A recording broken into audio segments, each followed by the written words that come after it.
Selamat pagi pendengar di seluruh Indonesia. Oke pendengar, kembali hari ini kita ucapkan syukur kepada Tuhan atas kasih karunia-Nya. Kita masih bisa bernafas, kita masih bisa menjalani hidup di muka bumi ini. Dan tentu salah satu yang paling diinginkannya adalah mempelajari firman-Nya. Through the Bible adalah program mempelajari firman Tuhan dari Injil Matius pasal 1 hingga kitab Wahyu pasal yang ke-22. Dan hari ini kita tiba di Injil Yohanes pasal yang ke-7. Injil Yohanes pasal yang ke-7. Sebelum kita membacanya, kita berdoa terlebih dahulu. Bapa di sorga, mohon pimpinanmu. Kiranya kasih karuniamu Tuhan, Kau limpahkan bagi kami. Pimpinanmu Tuhan, untuk kami mempelajari firman-Mu. Sungguh kami butuhkan, karena kami tahu akal budi kami ciptaan-Mu, dan kami ingin memakainya untuk merenungkan firman-Mu. Mohon Tuhan berkati. Kami berdoa dalam nama Tuhan Yesus Kristus. Amin. Pendengar yang saya kasih dalam Yesus Kristus, kita akan membaca dari ayat 1 hingga 13 terlebih dahulu. Dan istri saya Lilin akan membacanya untuk Anda sekalian. Silakan. Demikian firman Tuhan, ayat 1. Sesudah itu Yesus berjalan berkeliling Galilea, sebab ia tidak mau tetap tinggal di Yudea, karena di sana orang-orang Yahudi berusaha untuk membunuhnya. Ketika itu sudah dekat hari raya orang Yahudi, yaitu hari raya Pondok Daun. Maka kata saudara-saudara Yesus kepadanya, "Berangkatlah dari sini dan pergi ke Yudea, supaya murid-muridmu juga melihat perbuatan-perbuatan yang engkau lakukan. Sebab tidak seorang pun berbuat sesuatu di tempat tersembunyi, jika ia mau diakui di muka umum. Jikalau engkau berbuat hal-hal yang demikian, tampakkanlah dirimu kepada dunia, sebab saudara-saudaranya sendiri pun tidak percaya kepadanya." Maka jawab Yesus kepada mereka, "Waktuku belum tiba, tetapi bagi kamu selalu ada waktu. Dunia tidak dapat membenci kamu, tetapi ia membenci aku, bersaksi tentang dia, bahwa pekerjaan-pekerjaannya jahat. Pergilah kamu ke pesta itu, aku belum pergi ke situ, karena waktuku belum genap." Demikianlah katanya kepada mereka, dan ia pun tinggal di Galilea. Tetapi sesudah saudara-saudara Yesus berangkat ke pesta itu, ia pun pergi juga ke situ, tidak terang-terangan tetapi diam-diam. Orang-orang Yahudi mencari dia di pesta itu dan berkata, "Di manakah dia?" Dan banyak terdengar bisikan di antara orang banyak tentang dia. Ada yang berkata, "Ia orang baik." Ada pula yang berkata, "Tidak, ia menyesatkan rakyat." Tetapi tidak seorang pun yang berani berkata terang-terangan tentang dia, karena takut terhadap orang-orang Yahudi. Dikatakan bahwa Yesus berkeliling Galilea, dan dia tidak mau tinggal di Yudea.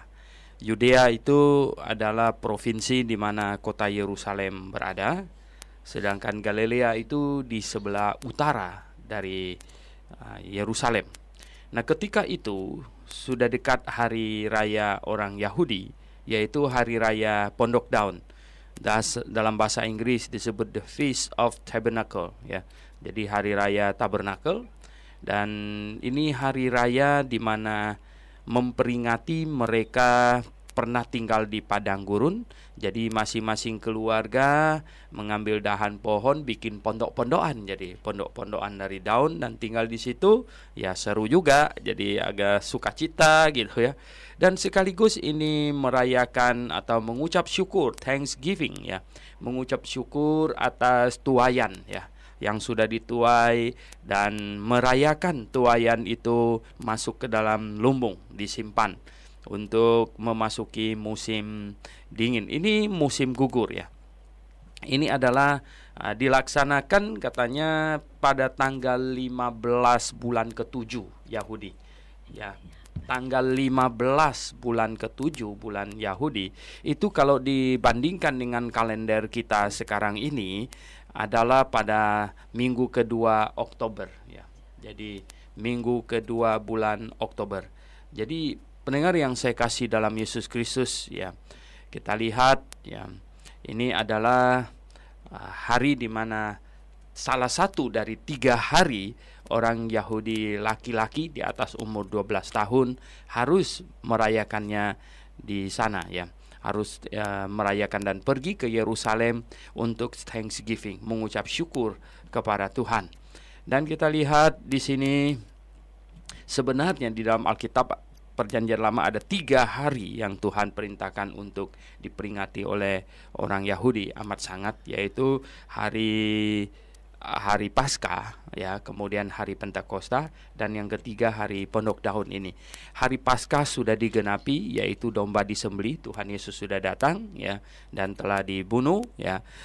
Kemudian, ya, hari Pentakosta, di mana hari memperingati tuaian pertama, ya, itu sudah juga digenapi, di mana Roh Kudus turun dan tuaian pertama telah dilaksanakan oleh Petrus, ya, yaitu sekitar 3.000 orang diselamatkan.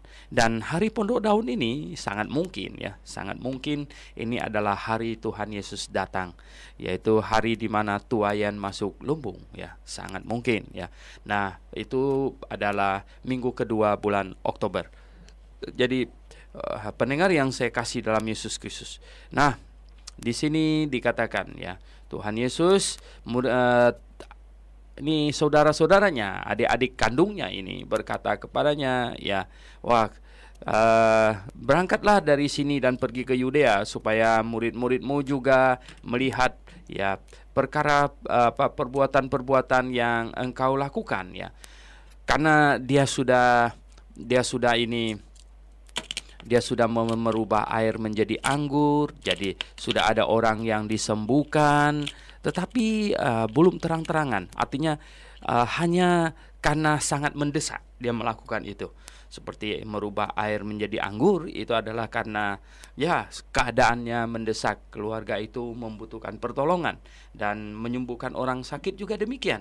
Jadi adik-adiknya berkata, ya, perlihatkanlah dirimu kepada dunia. Nah, mungkin ibu mereka, Maria, mengingatkan adik-adiknya bahwa ini kakak sulung mereka ini sebenarnya dia adalah Mesias, dia adalah Allah yang menjelma menjadi manusia, ya.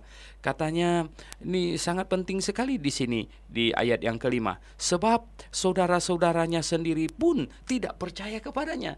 Jadi bayangkan, ya, saudara-saudaranya tidak percaya kepadanya, ya. Bagaimana, ya, mereka bisa percaya? Mereka tiap hari lihat dia, mereka tiap hari, ya, berkomunikasi dengan dia. Ya, mungkin mereka nakal dan dia marahin mereka dan lain sebagainya. Bagaimana mereka bisa terima bahwa dia adalah Mesias, bahwa dia adalah juru selamat? Lebih-lebih lagi, ya, kalau dia Mesias, dia juru selamat. Banyak yang percaya macam begitu, termasuk saksi Yehova juga percaya begitu, ya. Tetapi satu tingkat lagi naik bahwa dia adalah Allah pencipta langit dan bumi. Wah, itu bagi saudara kandungnya itu rasanya sulit untuk diterima itu, ya. Tetapi Tuhan Yesus berkata, ya, waktuku belum tiba, ya, tetapi bagimu selalu ada waktu, tetapi bagiku, ya, tidak demikian, ya. Dunia tidak membenci kamu, tetapi ia membenci aku, ya, sebab aku, ya, berasal, aku katanya bersaksi tentang dia, ya, bahwa pekerjaannya jahat, ya. Yang Tuhan Yesus maksudkan dengan dunia ini jelas bukan meja kursi, pohon, rumah, tetapi orang-orang, ya. Nah, orang-orang di dunia ini tidak akan membenci, ya, orang-orang yang sama-sama orang dunia ini, gitu, tetapi akan membenci Tuhan, kata Tuhan Yesus. Mengapa? Nah, alasan membencinya karena aku bersaksi tentang dia, karena Tuhan Yesus membuat semua tindakan mereka, membuat semua karakter mereka jadi menyolok, ya, kejahatan mereka jadi transparan, ya. Tuhan mengungkapkan semuanya itu. Jadi pendengar yang saya kasih dalam Yesus Kristus, ketika kita bersaksi, ketika kita memberitakan Injil, maka jika kita memberitakan Injil sosial, ya kita tidak akan dibenci oleh dunia ini, ya toh. Kalau hanya bilang, oh saudara, Tuhan akan memberkati kamu, Tuhan kiranya memberkati kamu, semua orang senang dibilang Tuhan mau memberkati dia. Tetapi ketika kita bicara, kita berkata bahwa menurut firman Tuhan, semua orang sudah berdosa, semua orang adalah orang berdosa, saya orang berdosa, Anda juga orang berdosa. Nah, banyak orang dibilang berdosa jadi marah gitu ya. Padahal Alkitab berkata demikian. Nah, Tuhan datang untuk bersaksi tentang dunia ini, bahwa dunia ini jahat ya, bahwa perbuatan dunia ini jahat. Oh, kalau kita mau membahas soal kejahatan dunia ini, bayangkan dunia ini sungguh-sungguh ya, sungguh-sungguh jahat sekali ya. Kejahatan yang dilakukan oleh manusia di dunia ini, dari satu kejahatan ke kejahatan yang lain, sungguh ya kadang-kadang kita mendengarnya saja ngerinya bukan main ya. Ada orang bisa membunuh sampai jutaan orang ya, membunuh itu. Coba bayangkan you know. Nah, pendengar yang saya kasih dalam Yesus Kristus, nah kita lihat ya, katanya Tuhan Yesus suruh saudaranya bilang, pergilah kamu ke pesta itu. Aku belum pergi ke situ karena waktuku belum genap, katanya. Aku belum pergi ke situ karena waktuku belum genap. Demikianlah dikatakannya kepada mereka, dan ia pun tinggal di Galilea. Nah, pendengar yang saya kasih dalam Yesus Kristus, Tuhan punya jadwal ya. Tuhan punya jadwal kapan dia melakukan ini, kapan dia melakukan itu. Sebenarnya jadwal Tuhan itu adalah masalah salib. Masalah salib. Jadi sudah terjadwalkan kapan dia akan disalibkan. Nah, kalau dia melakukan mujizat terang-terangan, maka sebentar saja orang Yahudi, ahli-ahli Taurat dan orang Farisi, kemudian imam-imam akan segera menangkapnya dan menyalibkannya. Maka ya tidak sesuai dengan jadwal, you know? Nah, kalau kita baca lagi di Galatia pasal 4 ya, di Galatia pasal 4 ayat yang keempat, di situ ada dikatakan ya, Galatia 4 ayat 4, tetapi setelah genap waktunya maka Allah mengutus anaknya yang lahir dari seorang perempuan ya. Jadi setelah genap waktunya, dengan kata lain ya, ada waktu dari Allah yang Allah tentukan. Oleh sebab itu ya, Tuhan Yesus juga ketika dia melakukan mujizat ya, dia selalu berpesan bahwa janganlah beritahukan kepada orang lain. Bukan berarti bahwa dia tidak mau supaya orang mengenal dia juru selamat, tetapi kalau terlalu cepat ya, tanda-tanda membuktikan bahwa dia adalah juru selamat, maka ya mereka akan segera menangkapnya dan kemudian mereka akan segera mematikannya. Sementara itu ya, murid-muridnya belum berhasil dibentuk sedemikian, belum berhasil diajar, karena dia datang, dia mau mempersiapkan sejumlah orang murid. Tuhan Yesus mempunyai schedule, sesudah dia berangkat ke surga nanti, nah murid-muridnya itu yang akan meneruskan, akan melaksanakan semua pekerjaan pelayanan pemberitaan Injil. Jadi murid-muridnya harus dibentuk sedemikian rupa. Nah, tetapi sesudah saudara-saudara Yesus berangkat ke pesta itu, ia pun pergi juga ke situ. Ya, tidak terang-terangan, tetapi diam-diam. Ya, karena dia seorang laki-laki di atas umur 12 tahun, dia datang juga. Nah, orang-orang Yahudi mencari dia di pesta itu dan berkata, "Di manakah ia?" Dan banyak terdengar bisikan di antara orang banyak tentang dia. Ada yang berkata, "Ya orang baik." Ya karena memang dia orang baik, dia tidak melakukan satu pun kejahatan ya, atau ini. Nah, ada pula yang berkata, "Tidak, ia menyesatkan rakyat." Tetapi tidak seorang pun yang berani berkata terang-terangan tentang dia karena takut terhadap orang-orang Yahudi. Nah, karena sesungguhnya rakyat jelata menerimanya, tetapi pemimpin-pemimpin tidak. Mengapa? Pemimpin-pemimpin telah memiliki kepentingannya sendiri ya. Nah, kita lihat demikian juga ya. Kadang-kadang setelah menjadi pemimpin gereja, seseorang, ya toh, walaupun gereja itu salah, pengajarannya salah, ya, karena sudah ada kepentingan di dalamnya, itu sudah menjadi mangkok nasinya gitu. Dan bagaimana mungkin dia bisa ini membiarkan pengajaran yang lain mengganggunya, sekalipun itu pengajaran misalnya sangat benar, sangat alkitabiah, tetapi kalau itu akan mengganggu mangkok nasinya, itu akan mengganggu kehormatannya, itu akan mengganggu reputasinya dan lain sebagainya, itu pasti akan ditolak. Nah, kasus Tuhan Yesus demikian, ya, bahwa rakyat jelata menerimanya. Namun pemimpin-pemimpin tidak akan segampang itu, karena mereka telah memiliki kepentingannya. Oke, jadi pendengar yang saya kasih dalam Yesus Kristus. Nah, sekarang kita akan membaca dari ayat 14 hingga ayat yang ke-24. Oke, Lirin silakan membacanya. Waktu pesta itu sedang berlangsung, Yesus masuk ke bait Allah lalu mengajar di situ. Maka heranlah orang-orang Yahudi dan berkata, bagaimanakah orang ini mempunyai pengetahuan demikian tanpa belajar? Jawab Yesus kepada mereka, ajaranku tidak berasal dari diriku sendiri, tetapi dari Dia yang telah mengutus aku.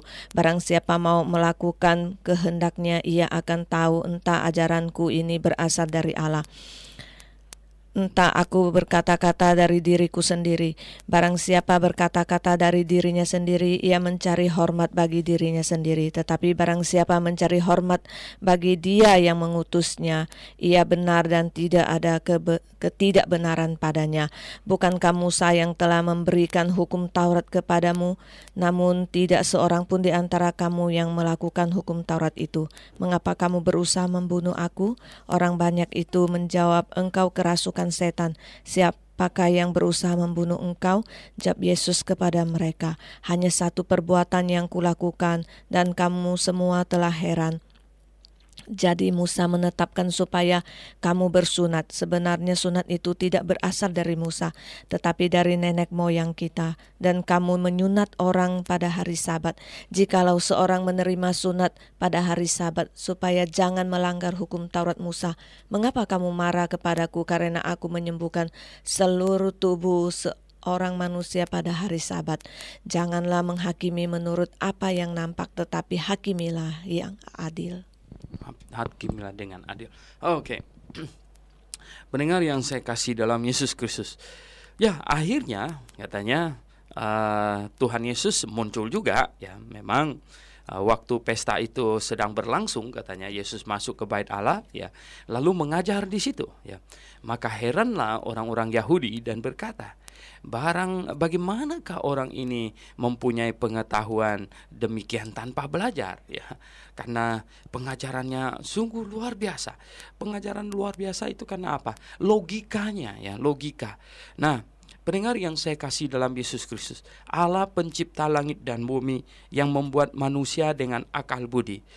Banyak orang tanya, bagaimanakah kita tahu pengajaran seseorang benar atau salah? Bagaimanakah kita tahu satu pengajaran itu benar, satu pengajaran dari gereja atau seorang pengajar itu benar atau salah? Nah, ada dua hal yang sangat-sangat penting, ya. Memang ada banyak hal. Anda bisa membaca buku saya yang berjudul Cara Menafsirkan Alkitab dengan Benar, ya, Alkitabiah.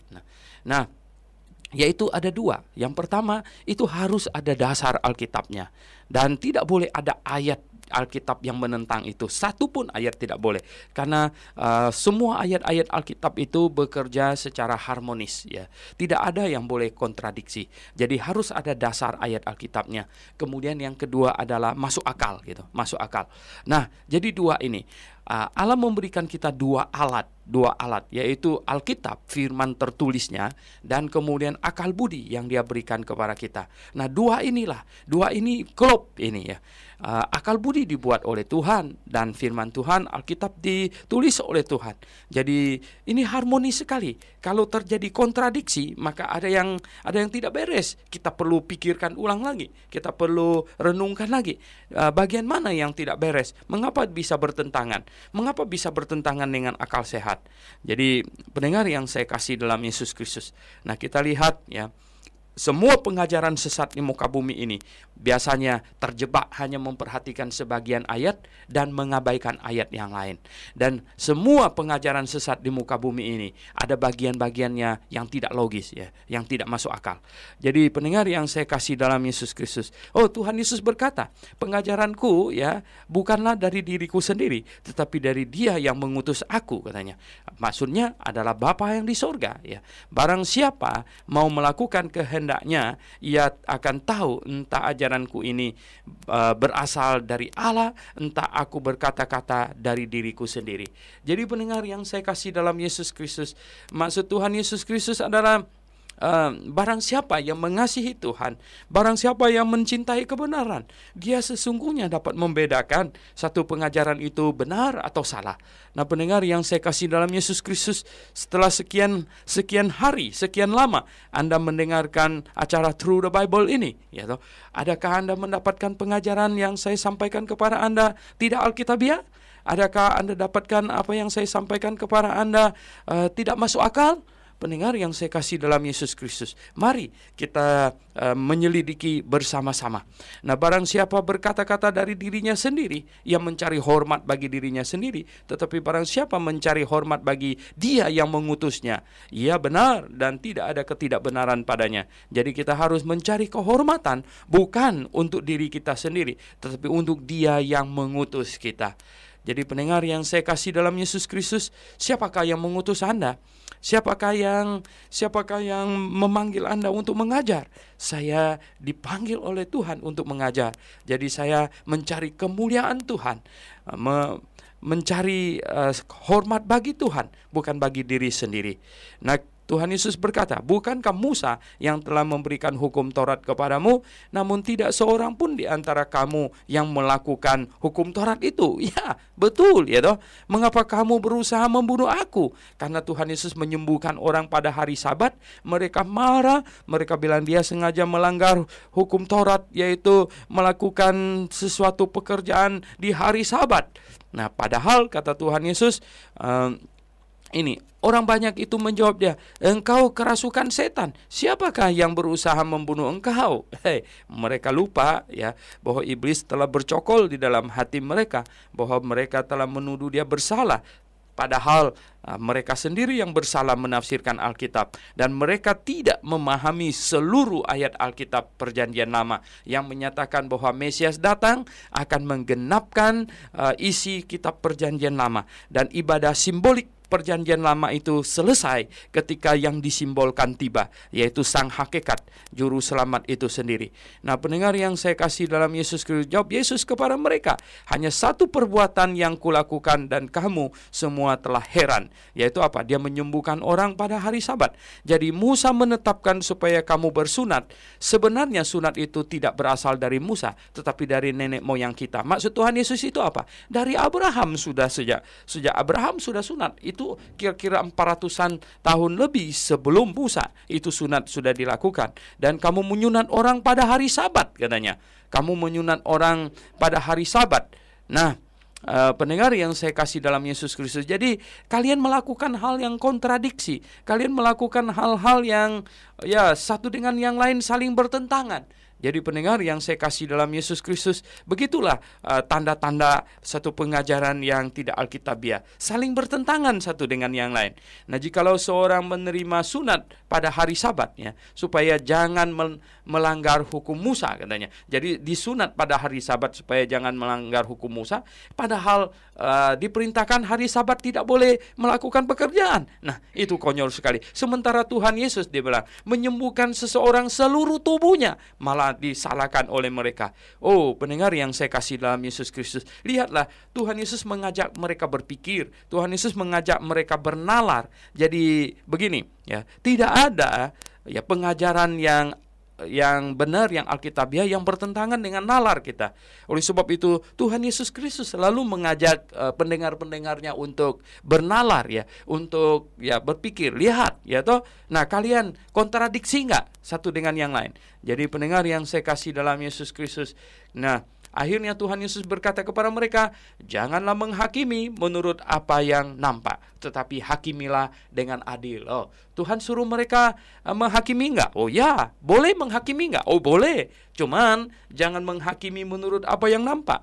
Lebih-lebih jangan menghakimi menurut sekehendak hati kita. Jangan menghakimi menurut perasaan kita. Dan jangan menghakimi menurut pengalaman kita. Lalu hakimi dengan apa? Hakimilah dengan ayat-ayat Alkitab. Nah jadi kalau kita menghakimi dengan ayat-ayat Alkitab, itu bukan kita yang menghakimi, tetapi firman Tuhan yang menghakimi, Alkitab yang menghakimi.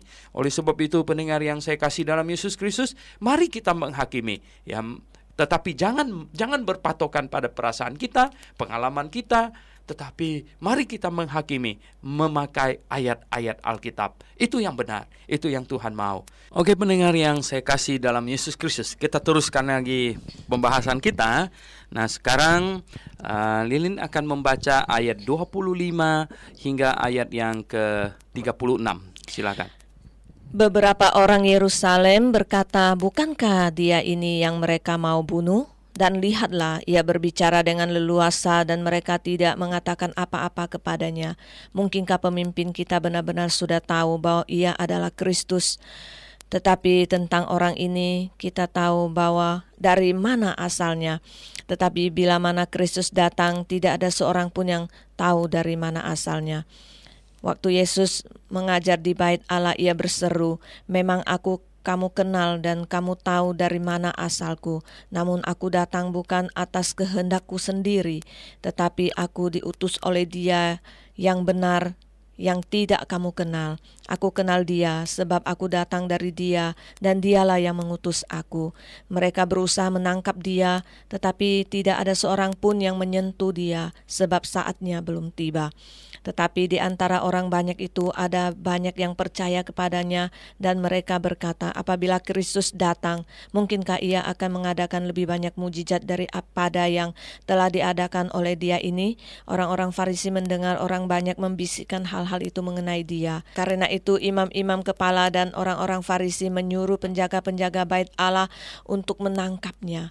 Maka kata Yesus, tinggal sedikit waktu saja aku ada bersama kamu, dan sesudah itu aku akan pergi kepada Dia yang telah mengutus aku. Kamu akan mencari aku tetapi tidak akan bertemu dengan aku, sebab kamu tidak dapat datang ke tempat di mana aku berada. Orang-orang Yahudi itu berkata seorang kepada yang lain, kemanakah ia akan pergi sehingga kita tidak dapat bertemu dengan dia? Adakah maksudnya untuk pergi kepada mereka yang tinggal di perantauan di antara orang Yunani untuk mengajar orang Yunani? Apakah maksud perkataan yang diucapkannya ini? Kamu akan mencari aku tetapi kamu tidak akan bertemu dengan aku, dan kamu tidak dapat datang ke tempat di mana aku berada.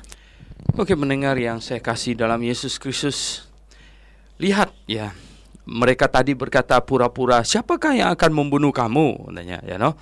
Tetapi sekarang ya akhirnya beberapa orang Yerusalem berkata, bukankah dia ini yang mereka mau bunuh? Katanya, ya.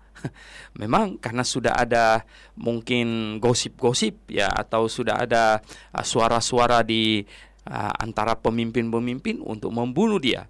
Dan lihatlah katanya, ia berbicara dengan leluasa dan mereka tidak mengatakan apa-apa kepadanya. Ya, sekarang dia leluasa berbicara dan mereka tidak bisa berbuat apa-apa. Mereka tidak berkata apa-apa. Kok dia dibiarkan berbicara leluasa? Nah, sehingga timbul pertanyaan yang logis. Mungkinkah pemimpin kita benar-benar sudah tahu bahwa ia adalah Kristus atau Mesias, ya? Tetapi tentang orang ini kita tidak tahu, kita tahu dari mana asalnya. Tetapi bila Kristus datang, tidak ada seorang pun ya yang tahu dari mana asalnya. Nah, ini sudah ada konsep yang salah dulu tentang Kristus ya. Jadi bagaimana ini mereka bisa menyambut kedatangan Sang Juru Selamat kalau mereka telah memiliki konsep-konsep yang salah? Jadi pendengar yang saya kasih dalam Yesus Kristus, mereka bilang Kristus itu datang tidak tahu asalnya dari mana. tiba-tiba plek gitu. Jadi ada muncul ini. Oh tidak ya. Karena di dalam Alkitab Perjanjian Lama sudah dinubuatkan Mesias akan datang dari keturunan Daud. Jadi jelas bahwa dia dari keturunan Daud. Dia dilahirkan oleh manusia, keturunan Daud. Berarti dilahirkan di kota Bethlehem, sudah dituliskan juga di dalam kitab Mika pasal 5. Jadi mereka memiliki konsep yang salah tentang Mesias. Mereka menyangka Mesias datang itu tanpa asal usul, plok gitu ya. Jadi Yesus ini mereka tahu bapaknya siapa, ibunya siapa, katanya kita tahu asalnya. Nah, pendengar yang saya kasih dalam Yesus Kristus, cobalah ya. Kalau hari ini pun Anda memiliki kesalahan konsep tentang Mesias dan tentang antikristus terutama, ya toh, maka Anda bisa jadi korban juga. Nah, apa ciri-ciri antikristus? Apa tanda-tanda antikristus, ya toh? Apa yang kita bisa ketahui tentang antikristus yang menolong kita untuk menghindarinya? Ya, pertama, orang antikristus itu datang dari orang Kristen. Ya. Dia bukan datang dari Buddha, ya, dari kelompok lain. Antikristus di dalam surat Yohanes dari antara kamu, ya, dari saudara, ya. Jadi antikristus. Banyak orang berpikir antikristus itu menentang Kristus. Bukan. Kata anti itu bahasa Yunani, itu artinya menggantikan, ya. Anti itu artinya menentang dengan menggantikan. Ya, seperti misalnya, ya toh, ada film Batman gitu ya.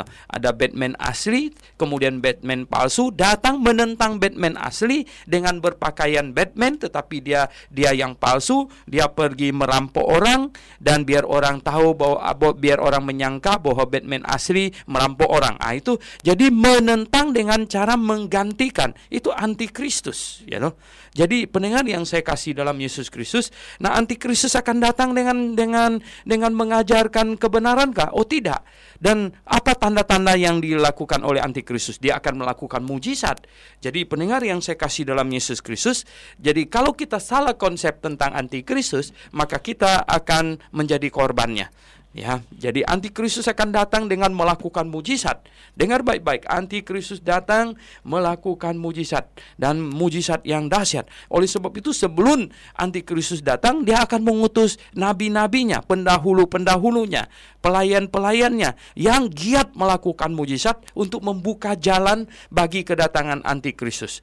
Jadi pendengar yang saya kasih dalam Yesus Kristus, di sini ya, waktu Yesus mengajar di bait Allah, ia berseru katanya, memang kamu kenal, karena apa yang mereka pikirkan dia tahu, dan kamu tahu dari mana asalku. Namun aku datang bukan atas kehendakku sendiri, tetapi aku diutus oleh Dia yang benar, yang tidak kamu kenal. Ya, aku kenal Dia sebab aku datang dari Dia, dan Dialah yang mengutus aku. Yang dia maksudkan itu adalah Allah Bapa.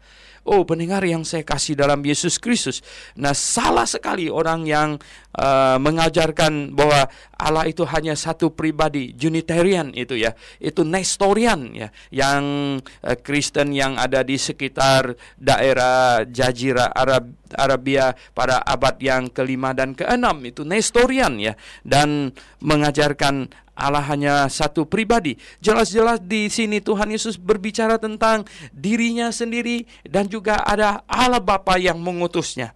Jadi jelas sekali ya. Nah, mereka berusaha menangkap dia, tetapi tidak ada seorang pun yang menyentuh dia, sebab saatnya belum tiba. Ya, sekarang dia makin hari makin menyatakan dirinya. Lihat, mereka mau menangkapnya, tetapi tidak ada satu orang pun bisa menyentuhnya. Oh, Tuhan Yesus membutuhkan waktu bukan untuk hal-hal yang lain, melainkan untuk membentuk murid-murid, untuk melakukan berbagai hal dan mengajarkan kepada murid-murid satu peralihan ibadah, dari ibadah simbolik ke ibadah hakikat, dari menyembah secara jasmania ke menyembah secara rohania. Jadi pendengar yang saya kasih dalam Tuhan, murid-muridnya perlu diajar ya. Tetapi di antara mereka ya, orang banyak itu ada banyak yang percaya kepadanya, dan mereka berkata, apabila Kristus datang, mungkinkah Ia akan mengadakan lebih banyak mujizat daripada yang telah diadakan oleh Dia ini? Ya, oke, kalau mereka akan menunggu Mesias yang lain datang untuk mengadakan mujizat, oleh sebab itu pada akhir zaman, dan sekarang sebenarnya sudah akhir zaman, Mesias palsu akan datang dan mengadakan mujizat untuk memukau orang-orang yang tidak mau terima Tuhan Yesus, orang-orang yang tidak mengerti kebenaran. Jadi pendengar yang saya kasih dalam Yesus Kristus, kita lihat ya di sini Tuhan Yesus mengingatkan mereka bahwa ini adalah kondisi di mana mereka harus terima Dia. Kalau tidak, nanti mereka akan disesatkan oleh Mesias palsu, dan Mesias palsu akan datang mengadakan mujizat yang dahsyat, karena Mesias palsu mendengar juga apa yang dikatakan oleh mereka, yaitu keinginan masyarakat, keinginan manusia untuk hal-hal yang ajaib, mujizat ya. Nah, orang-orang Farisi mendengar orang banyak membisikkan hal-hal itu mengenai Dia, dan oleh karena itu imam-imam kepala dan orang-orang Farisi menyuruh penjaga-penjaga bait Allah untuk menangkapnya. Maka kata Yesus, ya, tinggal sedikit waktu saja aku ada bersama-sama kamu, dan sesudah itu aku akan pergi kepada Dia yang telah mengutus aku. Kamu akan mencari aku, tetapi tidak akan bertemu dengan aku, sebab kamu tidak dapat datang ke tempat di mana aku berada. Nah, Tuhan tentu berbicara bahwa masalah pergi ke surga, tetapi orang-orang menyangka Dia mau pergi pindah ke wilayah lain. Mereka pikir Dia mau pindah ke tempat perantauan. Orang Yahudi itu berkata seorang kepada yang lain, kemanakah Ia akan pergi sehingga kita tidak dapat bertemu dengan Dia, gitu. Adakah maksudnya untuk pergi kepada mereka yang tinggal di perantauan, katanya, di antara orang-orang Yunani, gitu, untuk mengajar orang-orang Yunani di sana. Nah, macam-macam. Oleh sebab itu, lihatlah ya, ada kesenjangan berpikir antara Tuhan Yesus dengan mereka itu, antara manusia rohani dengan manusia duniawi. Kadang-kadang manusia rohani berbicara hal-hal rohani, manusia duniawi tidak mungkin tahu akan hal itu. Oleh sebab itulah Rasul Paulus menulis di dalam 1 Korintus, ya. Rasul Paulus menulis di dalam 1 Korintus pasal 2 ayat yang ke-15, 1 Korintus pasal 2 ayat yang ke-15. Tetapi manusia rohani menilai segala sesuatu, tetapi ia sendiri tidak dinilai oleh orang lain. Jadi manusia rohani menilai segala sesuatu, tetapi ia sendiri tidak dinilai oleh orang lain. Ya, manusia rohani menilai segala sesuatu, sedangkan dia tidak bisa dinilai karena dia manusia rohani. Manusia duniawi tidak bisa menilai manusia rohani, ya, tidak mempunyai kemampuan untuk menilai manusia rohani. Jadi pendengar yang saya kasih dalam Yesus Kristus, kita lihat di sini, ya, ada kesalahpahaman, ada kesenjangan berpikir, ya, di sini di antara murid-murid dan di antara orang-orang, ya, dengan Tuhan Yesus. Nah, pendengar yang saya kasih dalam Yesus Kristus, di sini dikatakan, apakah maksud perkataan yang diucapkannya ini?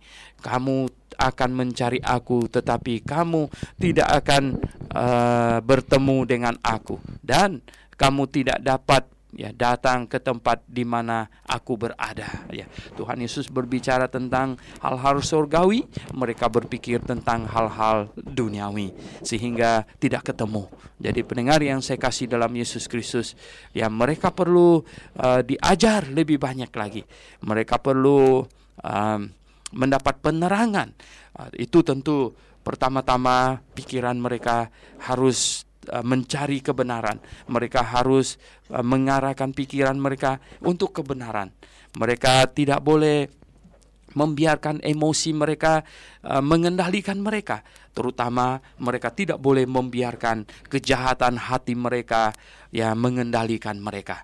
Jadi pendengar yang saya kasih dalam Yesus Kristus, orang yang mencari kebenaran, Tuhan akan menuntun mereka untuk mengenal kebenaran. Tetapi orang yang hatinya jahat dan membiarkan kejahatan menggerogotinya, itu akan dipimpin menuju ke tempat yang sesat oleh emosinya, oleh kejahatan di dalam hatinya. Oke, pendengar yang saya kasih dalam Yesus Kristus. Nah, sekarang kita akan membaca lagi dari ayat 37 sampai dengan ayat terakhir, ayat 52. Silakan. Dan pada hari terakhir, yaitu pada puncak perayaan itu, Yesus berdiri dan berseru, "Barang siapa haus, baiklah ia datang kepadaku dan minum. Barang siapa percaya kepadaku, seperti yang dikatakan oleh kitab suci, dari dalam hatinya akan mengalir arilan-arilan air hidup." Yang dimaksudkannya ialah roh yang akan diterima oleh mereka yang percaya kepadanya. Sebab roh itu belum datang karena Yesus belum dimuliakan. Beberapa orang di antara orang banyak yang mendengarkan perkataan-perkataan itu berkata, "Dia ini benar-benar nabi yang akan datang." Yang lain berkata, "Ia ini Mesias." Tetapi yang lain lagi berkata, "Bukan, Mesias tidak datang dari Galilea." Karena kitab suci mengatakan bahwa Mesias berasal dari keturunan Daud dan dari kampung Bethlehem. Sebab Daud dahulu tinggal, maka timbullah pertentangan di antara orang banyak karena dia. Beberapa orang di antara mereka mau menangkap dia, tetapi tidak ada seorang pun yang berani menyentuhnya. Maka penjaga-penjaga itu pergi kepada imam-imam kepala dan orang-orang Farisi, yang berkata kepada mereka, "Mengapa kamu tidak membawanya?" Jawab penjaga-penjaga itu, "Belum pernah seorang manusia berkata seperti orang itu." Jawab orang-orang Farisi itu kepada mereka, "Adakah kamu juga disesatkan? Adakah seorang di antara pemimpin-pemimpin yang percaya kepadanya, atau seorang di antara orang-orang Farisi?" Tetapi orang banyak ini yang tidak mengenal hukum Taurat, terkutuklah mereka. Nikodemus, seorang dari mereka yang dahulu telah datang kepadanya, berkata kepada mereka, "Apakah hukum Taurat kita menghukum seseorang sebelum ia didengar dan sebelum orang mengetahui apa yang telah dibuat?" Jawab mereka, "Apakah engkau juga orang Galilea? Selidikilah kitab suci dan engkau akan tahu bahwa tidak ada nabi yang datang dari Galilea." Ya, pendengar yang saya kasih dalam Yesus Kristus, kita lihat di sini, ya. Dan pada hari terakhir katanya, yaitu pada puncak perayaan itu, Yesus berdiri dan berseru, "Barang siapa haus, ya baiklah ia datang kepadaku dan minum." Ya, jadi ini seruan ilahi, ya, panggilan dari Allah kepada barang siapa yang haus, ya, barang siapa yang haus. Jadi tidak benar kalau manusia itu dipilih untuk masuk surga dan dipilih untuk masuk ke neraka, tetapi Tuhan berseru, "Barang siapa haus, ya baiklah ia datang kepadaku dan minum," katanya. "Barang siapa percaya kepadaku, seperti yang dikatakan oleh kitab suci, dari dalam hatinya akan mengalir aliran-aliran air hidup." Oh, sungguh ini adalah firman Tuhan yang sungguh sangat benar, dan mungkin waktu itu mereka belum begitu mengerti. Tetapi hari ini, ya, terutama bagi orang-orang yang sudah percaya kepada Yesus Kristus, sudah menerimanya, sudah bertobat, ini adalah kebenaran yang sangat-sangat hakiki. Dan bukan hanya ini satu kebenaran yang literal tertulis, tetapi juga sudah dialami. Nah, yang dimaksudkan katanya, ya, ialah roh yang akan diterima oleh mereka yang percaya kepadanya. Karena sesudah hari Pentakosta, setiap orang yang percaya kepada Yesus Kristus akan langsung menerima Roh Kudus. Jadi begini pendengar yang saya kasih dalam Yesus Kristus, sesudah Roh Kudus turun pada hari Pentakosta, maka itu hanya pembaptisan Roh Kudus terjadi di kota Yerusalem. Nah, minggu-minggu depan dan hari-hari berikutnya ada orang Yerusalem yang percaya kepada Tuhan Yesus, langsung Roh Kudus sudah memeteraikannya, sudah tinggal di dalam hatinya. Jadi tidak ulang-ulang ada pencurahan Roh Kudus. Roh Kudus satu kali dicurahkan di Yerusalem, satu kali di Samaria, satu kali di ibu kota Yudea, dan satu kali di Efesus. Jadi sesuai dengan tahapan yang Tuhan Yesus sebutkan, mulai dari Yerusalem, Yudea, Samaria sampai ke ujung bumi, pemberitaan firman Tuhan itu. Jadi inilah yang Tuhan Yesus maksudkan. Barang siapa yang percaya kepadanya, barang siapa yang datang kepadanya, maka dari dalamnya akan ada aliran air hidup. Di sini penulis kitab ini Yohanes berkata, yang dimaksudkannya adalah orang yang percaya kepadanya nanti akan menerima Roh Kudus yang tinggal di dalam hati orang itu, dan dari dalam hatinya berpancarkan air hidup, ya, berpancarkan hal-hal yang menyejukkan, berpancarkan sesuatu yang menghilangkan dahaga orang. Nah, kemudian katanya beberapa orang di antara orang banyak itu yang mendengarkan perkataan itu berkata, dan ini benar, dia adalah nabi yang akan datang. Yang lain berkata, ini Mesias, dan yang lain lagi berkata, enggak ya, ini Mesias tidak datang dari Galilea, karena kitab suci berkata bahwa Mesias itu anak Daud. Ada juga rupanya dari mereka yang tahu, ada datang dari anak Daud, dan mestinya datang dari kampungnya Daud, yaitu Bethlehem, tempat Daud dahulu tinggal. Nah, maka timbullah pertentangan di antara orang banyak karena dia, ya. Nah, beberapa orang di antara mereka yang mau menangkap dia, tetapi tidak ada seorang pun yang berani menyentuhnya. Nah, pendengar yang saya kasih dalam Yesus Kristus, kita lihat ya, kalau seseorang tidak mengerti firman Tuhan secara tuntas, ya, maka seringkali terjadi kekacauan dan kesesatan biasanya muncul karena memahami firman Tuhan secara parsial, ya, secara sebagian saja. Jadi tidak memahami Alkitab secara tuntas. Jadi pendengar yang saya kasih dalam Yesus Kristus, benar sekali bahwa Mesias akan datang dari keturunan Daud. Itu benar sekali. Ya, 2 Samuel pasal 7 ayat 16 berkata demikian, ya. Benar sekali. Dan benar sekali bahwa Mesias akan datang dari kota Bethlehem, tempat kampungnya Daud dulu. Benar sekali. Itu dikatakan di dalam Mika, ya. Itu di dalam Mika pasal yang ke-5 ayat 1. Itu benar sekali, ya loh. Jadi pendengar yang saya kasih dalam Yesus Kristus, tetapi ya, kemudian Tuhan Yesus akan pergi ke kota Nazaret. Nah, itu juga dikatakan, ya. Itu juga dikatakan oleh kitab Perjanjian Lama, juga mengatakan bahwa Yesus akan tinggal di kota Nazaret, ya. Itu dikatakan juga. Dan ya, bahkan di dalam Alkitab, kitab Perjanjian Lama juga dikatakan bahwa dia akan tinggal di kota Kapernaum, ya. Dan dia dari Nazaret, dia pindah ke kota Kapernaum. Nah, pendengar yang saya kasih dalam Yesus Kristus, jikalau seseorang memahami Alkitab itu separuh-separuh, ya, itu akan timbul masalah. Kita lihat mereka di sini sudah timbul masalah, ya. Dan lagi pula mereka tidak menyocokkan, ya, apa yang ditulis oleh Alkitab dengan apa yang sedang diajarkan atau apa yang terjadi. Mereka tidak mencari tahu sebenarnya ini orang dulu lahirnya di mana. Pendengar yang saya kasih dalam Yesus Kristus, padahal Tuhan telah membuat sebuah tanda yang amat dahsyat, yaitu pada waktu Tuhan Yesus lahir, Herodes membunuh bayi 2 tahun ke bawah. Anda bisa bayangkan, ya, Herodes membunuh bayi 2 tahun ke bawah di kota Bethlehem, ya toh.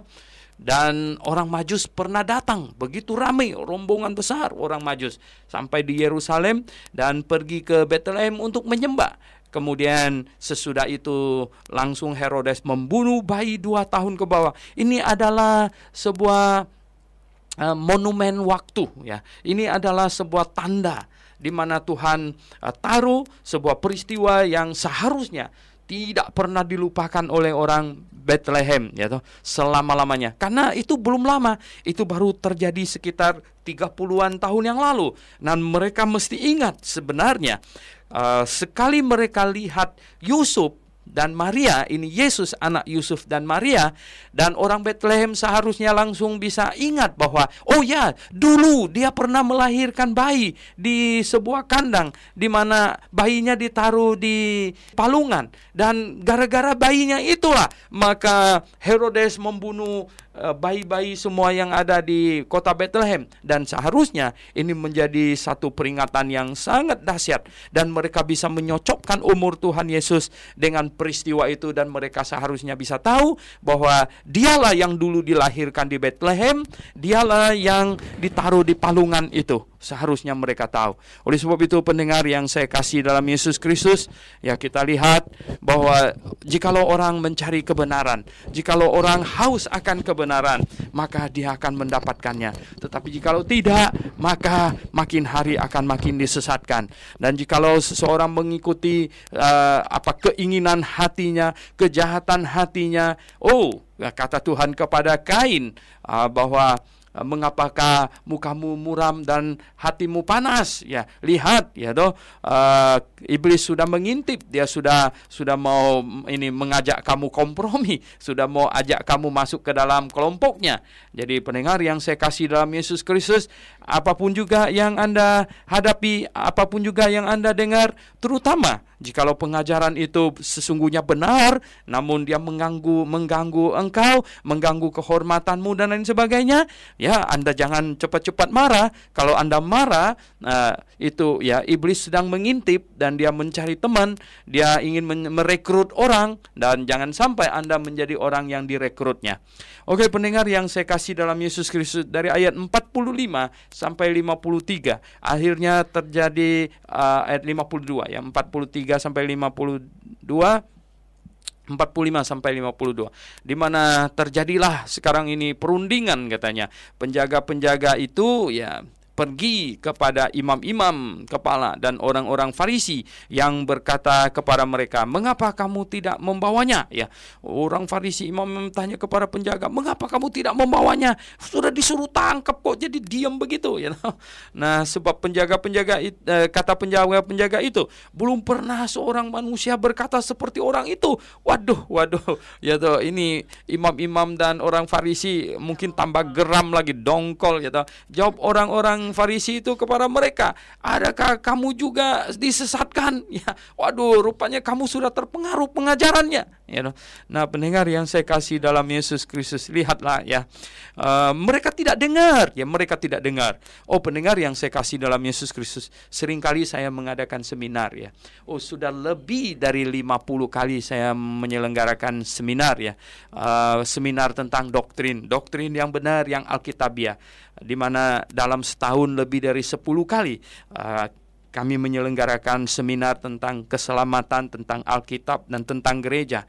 Nah, banyak mereka yang datang dengar, mereka semuanya mangguk-mangguk berkata, ini benar, ini pengajaran yang paling alkitabiah. Tetapi karena ketua sinode tidak dengar, ya toh, nah, gembala mereka tidak pernah dengar. Mengapa mereka tidak dengar? Mereka tidak cukup rendah hati untuk datang mendengar, pasti, dan mereka tidak mendengar. Namun orang yang mendengar mengiyakan, membenarkan. Yang tidak mendengar bagaimana bisa membenarkan? Bagaimana bisa mengiyakan? Lihat, ya, imam-imam kepala itu duduk di dalam kamar mereka. Mereka tidak mendengar. Mereka suruh orang lain pergi dengar dan tangkap dia. Tapi orang yang mendengar itu merasa bahwa ini pengajaran yang benar.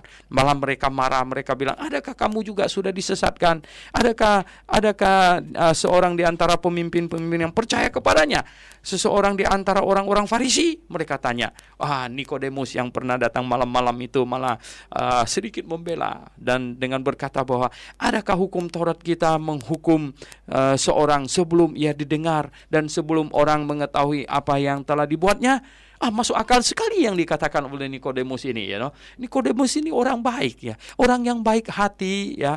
Orang yang cinta kebenaran, ya. Orang yang betul-betul, ya, ingin berpikir mencari tahu sesuatu yang benar, ya, tidak segera menghakimi, ya. Dia akan merenung, dia akan mempertimbangkan. Nah, lihat apa yang dilakukan oleh Nikodemus, ya. Nikodemus telah berpikir dengan waras sekali dan dia telah bertindak dengan bijaksana, ya. Tidak mungkin kita menghukum seorang semena-mena begitu, Akhirnya mereka malah marah sama dia, Mereka berkata, adakah engkau juga orang Galilea?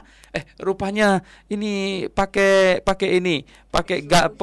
sukuisme, pakai wilayah segala macam. Wah, jadi kamu ini orang apa gitu, inilah ya manusia ini suka begitu, Selidikilah kitab suci, kata mereka, engkau akan tahu bahwa tidak ada nabi yang datang dari Galilea.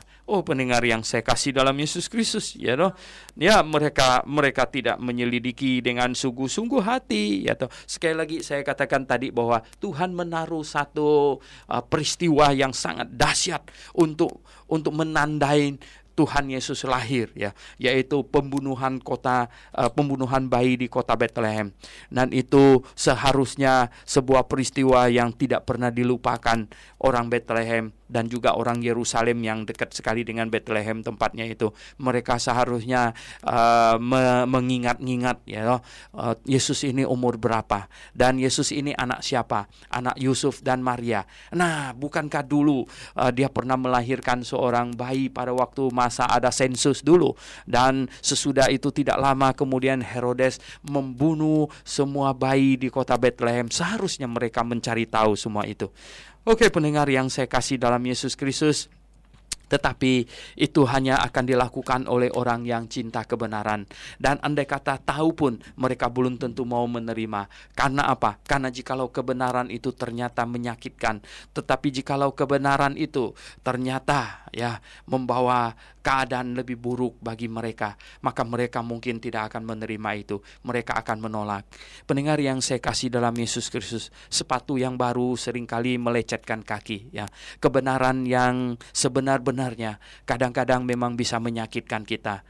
Kadang-kadang bisa menyakitkan kita. Saya pernah mengadakan seminar di sebuah kota. Saya mengatakan bahwa sesuai dengan Alkitab, bahwa wanita tidak boleh menggembalakan jemaat, karena di dalam Efesus pasal 5 ayat 22 berkata, hai istri, tunduklah kepada suamimu. Oleh sebab itulah di dalam 1 Timotius pasal 2 ayat 11, Rasul Paulus bilang perempuan tidak boleh mengajar, apalagi menggembalakan jemaat. Dan ada 2 atau 3 gembala yang wanita segera meletakkan jabatan, Memang kebenaran kadang menyakitkan kita, tetapi sekali lagi yang kita cari itu apa? Kesenangan, atau kita mau mencari kebenaran. Nah, jikalau kita bertemu dengan kebenaran, mungkin kebenaran itu membongkar habis hati kita, meratakan apa yang bengkok, menimbun lembah-lembah dan memangkas gunung dan meluruskan apa yang bengkok.